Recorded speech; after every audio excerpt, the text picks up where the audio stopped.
Ya, selamat sore teman-teman. Assalamualaikum warahmatullahi wabarakatuh.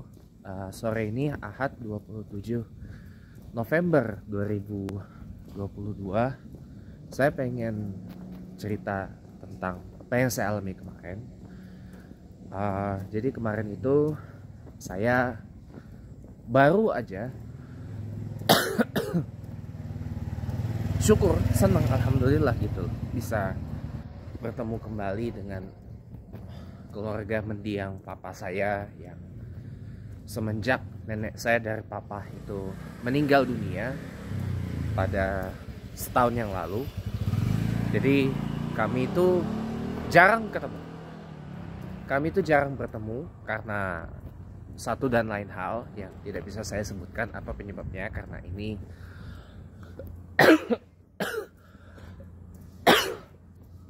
adalah konten publik dan untuk konsumsi publik juga sih. Tapi saya akan berusaha untuk tidak memberikan censorship apapun terhadap konten saya ini, karena saya James Windsor Uncensored. Nah, saya sambungin lagi ya. Jadi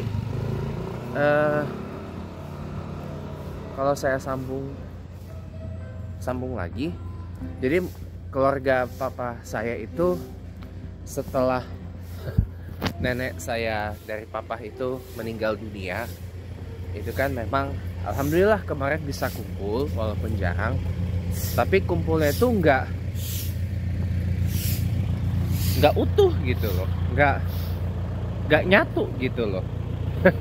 Ya, nggak nyatu gitu, kayak nggak utuh yang datang ke acara kemarin hari gitu. Ya karena posisinya memang keluarga papa saya itu sedang ada pertikaian, sedang ada pergaduhan tentang rupiah lah pada intinya, tentang rupiah gitu kan. Ya memang membuat gaduh suasana, jadinya nggak datang. Bahkan salah satu wak saya, kakaknya papa itu bilang ya ke kakak papa saya yang lain, ya jangan berharap kita bisa ngumpul lagi, kita bisa nyatu lagi whatsoever dan seterusnya gitu kan.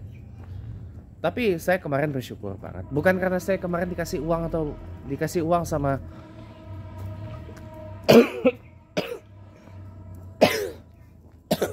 sama saudara-saudara dari papa saya itu gimana, enggak.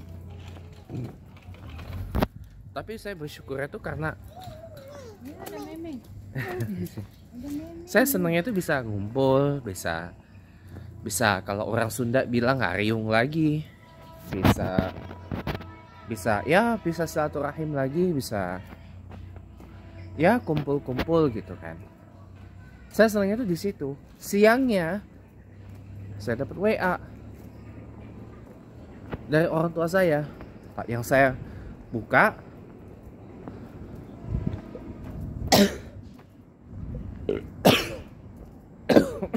sesampainya saya di rumah. Karena posisi kemarin saya itu memang nggak ada paketan untuk mengkonekkan handphone saya ini dengan internet, karena saya lagi nggak ada kuota internet waktu itu kemarin.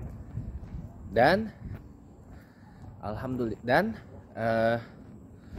sampai rumah, karena memang rumah pakai wifi, dapatlah koneksi. Isi WA-nya bahwa saya nggak usah lagi mulai kemarin, hari ini dan seterusnya, nggak usah lagi sholat di masjid di lingkungan Kodam Bintaro, di lingkungan dan Ramil, Komandan Daerah Militer Arhanud 10, Pesanggerahan, Jakarta Selatan. Karena kebetulan belakangan ini saya sering berkhidmah di Masjid Al-Muhtadin di Yon Arhanud 10. Karena masjid di Kodam Bintaro tempat saya berkhidmah, yaitu di Masjid Resimen Arhanud 10 itu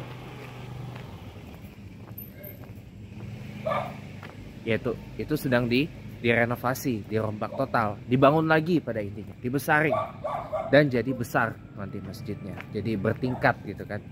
Mungkin akan jadi masjid terbesar dan Ramil Arhanud 10 Pesanggerahan Jakarta Selatan. Nah, saya khidmah di situ tujuannya supaya saya khidmah di situ. Tujuannya saya ini di belakang saya ada Kijang Krista, cakep banget warnanya, single tone biru. Kijang Krista nih, single tone biru pakai pelek Mercy loh, cakep ini, pakai pelek Mercy tuh, lihat, cakep kan? Pakai pelek Mercy kelas yang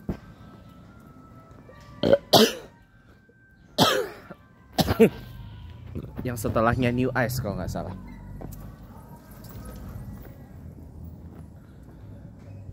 Nah, kita lanjut lagi. Nah, saya nggak dibenarkan lagi untuk sholat di situ karena katanya yang saya simpulkan dari penafsiran saya adalah karena masalah birokrasi karena kebetulan komplek Arhan dan Ramil Arhanud 10 itu kan asrama TNI, asrama militer gitu kan. Ya katanya sih begitu alasan, dalam tafsiran saya gitu. Tapi dalam pandangan saya yang lain, makanya semalam itu saya banyak tuh telepon teman-teman saya.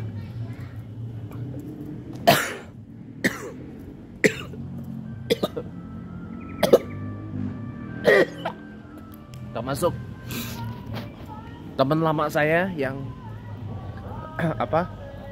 ikut yang barengan, udah temen yang udah kenal lama dari zaman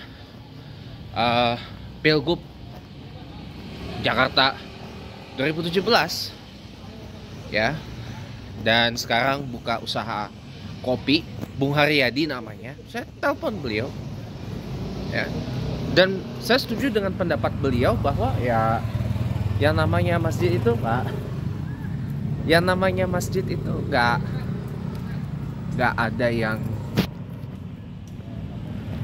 eksklusif banget gitu, enggak lah, nggak boleh gitu masjid di eksklusifkan untuk kalangan tertentu, itu yang nggak ada gitu loh. Walau sekalipun itu masjid katakanlah di instansi kedinasan gitu, seperti di asrama militer atau asrama kepolisian, atau mungkin masjid kantor BUMN, masjid kantor kementerian, masjid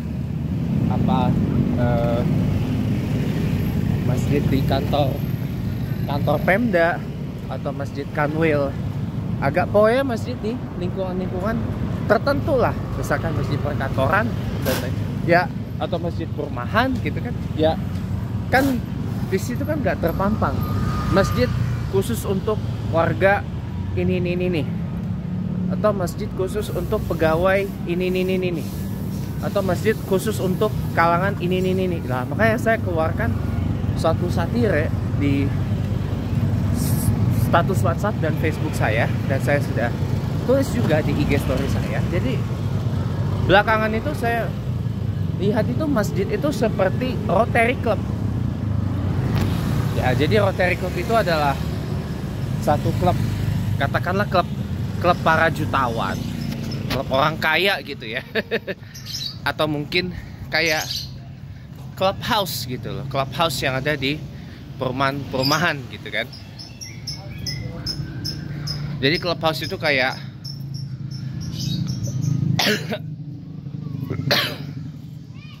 ya sarana kumpul-kumpul warga di satu perumahan gitu, yang biasa identik dengan ada kolam renangnya, ada fitness centernya, pusat olah kebugarannya, ada apa lagi,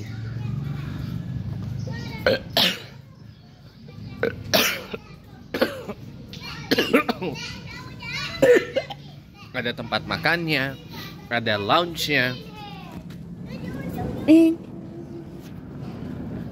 ada tempat makan dan lain-lain, ada lounge-nya gitu. Jadi kayak sekarang tuh kalau saya boleh lihat, kayak masjid itu seperti lounge gitu loh. Lounge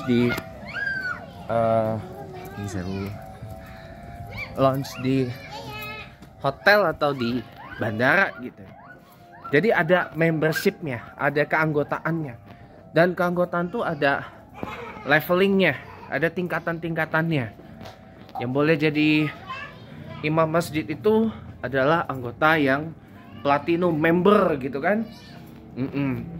Platinum member yang poinnya poin tinggi gitu. Yang jadi muazin itu bolehnya anggota yang premium gitu kan. Kalau yang isi soft paling depan gitu ya, isinya hanya boleh diisi oleh anggota-anggota yang VIP gitu kan. Kalau anggota biasa ya di soft belakang.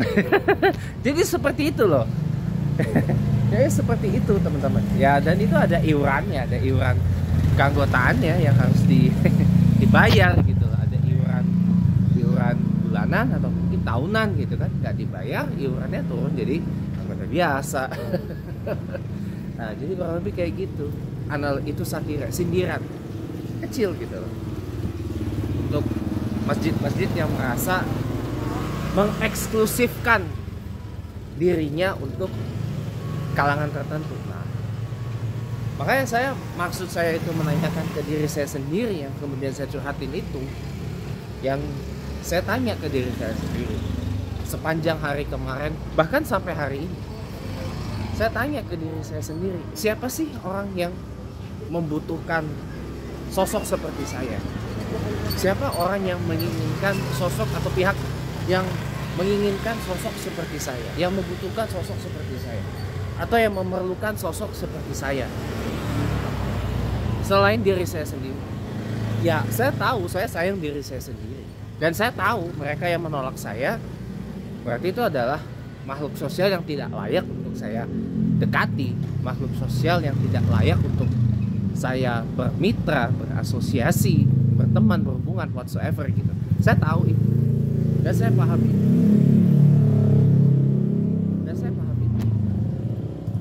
gitu.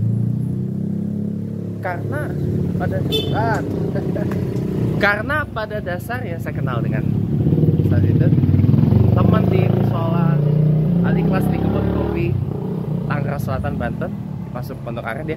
Nah, jadi teman-teman semua harus tahu ini. Harus tahu gitu lah. Ya, saya nggak menganggap diri saya penting atau gimana, enggak kok. Saya nggak menganggap diri saya istimewa atau gimana, enggak kok. Saya nggak menganggap diri saya enggak kok. Saya bilang, saya kemarin itu berkhidmat, ya, imamin sholat ya karena memang dipersilahkan oleh yang empunya masjid. Saya kadang-kadang bantu juga azankan maksud saya. Kalau yang biasa memuazinkan nggak ada, terutama ada satu yang dimana muazinnya nggak ada sama sekali pas hujan deras banget. Itu masjid udah sepi, kosong, dan posisinya lampu-lampu dan pendingin udara masih nyala. Maka sayang dong kalau kosong gitu aja nggak digunain. Hanya gara-gara hujan. Sayang gitu loh. Saya bantu aja. Kemudian saya punya keilmuan, saya punya beberapa hal yang saya pelajari tentang agama Islam gitu kan. Dengan semampu saya, dengan sekuat saya, dengan setegar saya bagiin cuma-cuma. Ya nggak masalah kalau saya memang dibilang ilmu keislaman saya tidak tinggi, ya nggak masalah ya, karena saya juga masih sama-sama belajar, dan saya akui saya memang bukan ustadz, dan memang saya kalau seringkali teman-teman relawan pendukung Pak Jokowi manggil saya ustadz, saya juga nggak mau. Kenapa? Karena tanggung jawabnya berat, dan juga secara keilmuan saya belum mukallaf, belum dewasa gitu loh. Ada yang jauh keilmuan keislamannya lebih mukallaf dari saya, lebih matang dari saya, lebih tinggi dari saya, dan lebih layak lagi dipanggil ustaz. Itu kan saya. Nah, makanya saya nggak seperti yang dituduhkan oleh Ketua Masjid Al-Muhtadin Yon Arhanud 10. Itu saya nggak pernah memproklamirkan atau ini saya mengklaim saya seperti yang disebut-sebut seperti yang disebutkan dalam percakapan telepon saya dengan ketua Masjid Al-Muqtadin yang Aranet 10 Jakarta Selatan semalam. Bahwa saya bisa bahasa Jawa dikit-dikit, iya. Bahwa saya tahu daerah-daerah di Jawa Timur, iya. Saya punya teman orang Jawa Timur, iya. Saya punya teman orang Jawa Tengah, bahkan saya punya tante yang orang Jawa Tengah, adik ipar mama saya, iya. Dan saya belajar bahasa Jawa dari pergaulan dan juga ini, iya. Tapi saya tidak mengakui, bahwa saya berguru kepada para asatis yang biasa ngisi kajian di Masjid Istiqlal, iya. Saya nggak pernah mengakui bahwa saya ustaz Masjid Istiqlal gimana, enggak. Saya cuma jamaahnya doang. Itu pun jamaah tidak tetap. Ini mau saya klarifikasi dari tuduhan tersebut, ya, agar tidak salah paham. Ya makanya saya seperti kayak ditolak gitu loh, ditolak di mana-mana. Ya saya seperti rejected person gitu. Ngerti gak sih? Rejected person, figur yang ditolak gitu loh.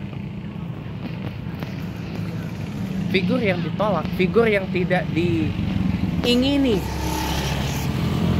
atau figur yang tidak dibutuhkan gitu loh. Karena saya lama kerja kemana-mana ditolak, ya kan? Kemarin saya berkhidmah ditolak, diusir dan dibuang begitu aja. Karena katanya yang lucunya adalah identitas saya sampai diminta.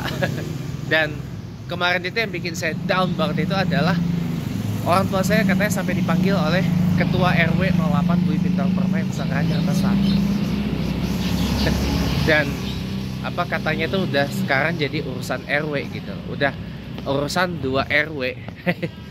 RW 08 Bui Bintang Permai Pesanggrahan Jakarta Selatan dan RW 2 apa RW 02 apa RW 05 gitu. Di Kodam Bintaro lah. Saya bilang ini lucu gitu. Lucu gitu. Padahal identitas ternyata mau dikonfrontir. Katanya prosedurnya kata ada Pak Ketua ya memang seperti itu prosedurnya kalau ada orang baru, ya kan. Apalagi sampai yang nginep di rumah warga komplek asrama militer Yon Aranet 10 itu memang pasti akan diminta identitasnya. Lah, tapi kalau alasan itu untuk menggugurkan saya, untuk membuang saya dari perkhidmatan di masjid itu dengan alasan ya paling nanti dengan alasan yang alasan yang menurut saya itu alasan yang sama sekali gak make sense at all gitu loh, ngerti ya? Gak masuk akal sama sekali gitu. Kalau cuma gara-gara birokrasi, administrasi, apa asi itu, aduh, saya bilang itu such a damnful thing lah gitu loh. Bukan saya menjelekkan instansi TNI atau gimana, enggak. Cuma kan kemarin saya juga ketawa loh.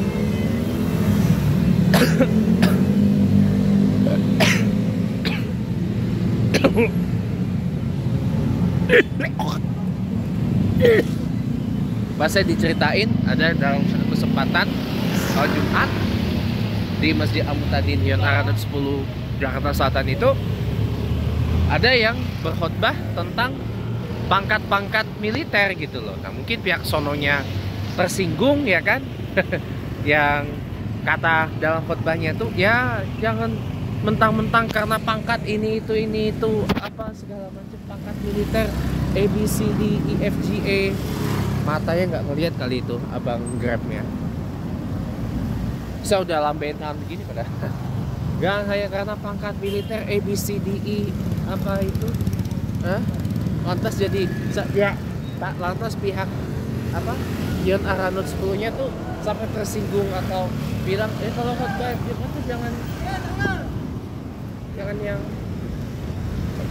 jangan yang begitu gitu amat lah gitu loh khotbahnya. Lah memang bener seperti itu. Lah memang benar seperti itu. Ya jangan hanya karena pangkat militer, hanya karena atribut-atribut. Saya ada di Indomaret Point, dan Indomaret Pointnya udah berwajah baru ya. Udah berpangkat-pangkat kayak gitu, lantas you show your arrogancy, itu kan nggak bagus juga. Ya memang benar seperti itu. Islam itu dalam kehambaan kita kepada Allah itu kan nggak memandang siapa kita, nggak memandang apa atribut keduniaan yang kita bawa. Mau kita orang kaya, orang miskin, mau kita jenderal besar, komisaris jenderal, inspektur jenderal, kolonel, sersan, apa, mau kita bangsawan atau orang biasa, ya sama aja gitu loh di mata Allah gitu. Yang penting akhlak dan ketauhidan. Yang penting akhlakul karimah, keimanan dan ketauhidan kita dan ketakwaan kita kepada Allah Subhanahu wa taala, Tuhan yang Maha Esa, itu aja. Dan yang penting kita baik sama orang, selesai. Semudah itu kok. Semudah itu kok. Lah, namanya juga saya niat kesana tuh untuk khidmah dan ibadah gitu.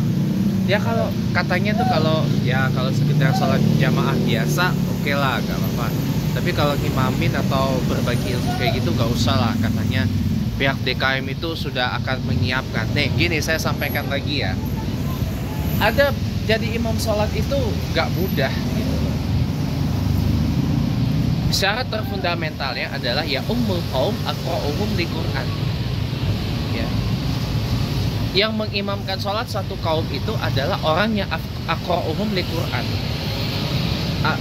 Ada 4 pendapat tentang hal ini. Yang pertama, yang paling bagus bacaannya, yang paling fasih bacaannya. Yang kedua, yang paling banyak hafalan surah dan ayat Al-Quran. Yang ketiga, yang mengerti fiqih daripada Al-Quran. Dan yang keempat adalah keseluruhannya.